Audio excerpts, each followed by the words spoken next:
do this method. All right. Does anybody know what Mount Mazama is? Mount Mazama? No, nobody knows what Mount Mazama is. Okay, so Mount Mazama used to be this mountain in southern Oregon. It was this massive mountain, and over thousands, millions, billions, who knows how many years, this big pressure built up underneath it. And this pressure built and built and built, and finally one year the whole thing just exploded. So Mount Mazama exploded, and it left this massive crater. And then over years, this crater filled up with water, and then there was like a cinder cone thing, and like the cinder cone left Wizard Island, and it's now Crater Lake in southern Oregon. Anybody been there? Nobody? Really? Come on, okay. So like you have this beautiful thing, after all this violence and this pressure that built up underneath it, you have this beautiful thing, and it took however many years for that thing to develop. And if you ever go there, like supposedly, like you go to the visitor center and they show you this movie, and everybody's like, oh my God, you know, like when the first day I saw Crater Lake, I like lost my shit, and I thought it was the greatest thing ever, and it's not quite like that, but it's beautiful. So that's kind of like some stuff that happens in my family. So you've got this stuff that happens, and most of the time, like the stuff happens, and you have this outer show of beauty. Like the stuff happens, and things go on, and whatever, and everybody's like, yeah, okay, like that thing happened, but we're just going to forget it.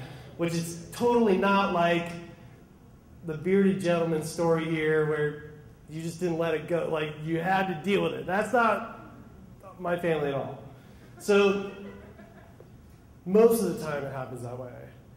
And about like 8, 9, 7 years ago, whatever, we were in Minnesota. We're going to my cousin's wedding, and you know, my brother was there, and I was like, I don't know, like probably 30, he was 25, and cousin Eddie was 16. And if you've ever been to a wedding before, you know what happens at a wedding. The alcohol is flowing, people are dancing, like all that kind of stuff. Well, the bar was open for cousin Eddie. And cousin Eddie was down full on at the bar and doing his thing. And so apparently Eddie got in a little trouble, maybe did some whatever, who knows what's going on at the wedding. I don't really didn't hear that part because, like I say, there isn't much communication, nobody really deals with it. So after, you know, a couple of years, like you start noticing, like, okay, like Aunt Janine and Aunt Jill and Uncle Steve and like all these people, they just don't ever really talk to each other. So Jill and Steve are Eddie's parents. They live in Seattle, and my parents are in Portland, and Janine and her family are in Minnesota where the wedding happened. And you just kind of start asking questions like, okay, you know, what happened there? Like, oh, Aunt Jill blames cousin Eddie's alcohol problem on the wedding. Like his first taste of alcohol, okay, 16, your first taste of alcohol is at somebody's wedding? I don't think so. But anyway, so like all this shit goes down on Aunt Janine, right? And so like over the years, like if there's a reunion or somebody's birthday or something's going on and like people are supposed to be somewhere, they're just like, they're either not there, they're not seen at the same place at the same time. And you just don't ever see them. Well, what event brings family members together more than a funeral?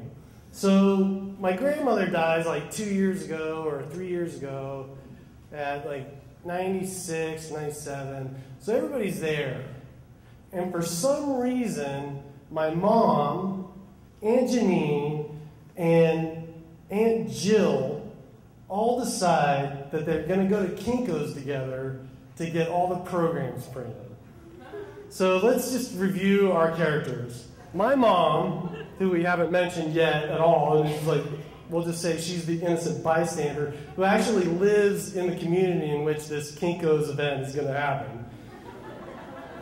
Aunt Jill, who blames Aunt Janine and the wedding of her daughter on her son's alcohol problem, which led to getting kicked out of Lehigh and like all this other kind of stuff, you know, who knows what.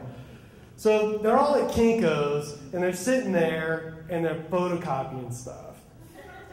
And my mom goes to this Kinko's a lot. She knows the Kinko's guys by name. And so, what does that bell mean? How many more minutes? That's done? Okay. I meant to ask that before we started, but I forgot. Okay, so they're there at the Kinko's, and then somebody says something. Let's make it up. Somebody says something like, you know, Janine, my son got kicked out of Lehigh. Oh, really? I didn't hear that. You know why he got kicked out of Lehigh? No, I don't know why. Because he got his first drink at his age 16 at your daughter's wedding, that's why. And then they start going off. Like, they start yelling and screaming at each other. My mom's like, holy shit, I can't deal with this. I got to be here next week because I got to photocopy stuff for the homeless school that I volunteered for. And these guys are going to think I'm a fucking crazy person, and this is not going to work. And so all this stuff starts happening. It's like going and going and going, and it's done. Thank God my mom figures out some way to get everybody out of the Kinko's. They photocopy all their crap they got to deal with. They got to go to the funeral, which, you know, is the funeral. And then the point of the story is, okay, so there's all this pressure that builds up, and unlike trying to deal with it in 10 minutes, and sure, you're never going to have a family vacation again, but hell, these people haven't talked to each other for 10 years. They don't see each other anymore. I'm like the guy email them, and they're like, oh yeah, I didn't hear about that. And you email them and you say, hey, yeah, guess what? My brother's having a kid. Oh, I didn't know about that. Because they don't talk to each other anymore. So unlike Mount Mazama and Crater Lake, which after however many thousands of years after that violent thing, you got this beautiful, awesome spot. There ain't no awesomeness and there ain't no beauty in this family crap that happens if you don't let it out and figure it out, like our good friend over here and his beach experience with his family.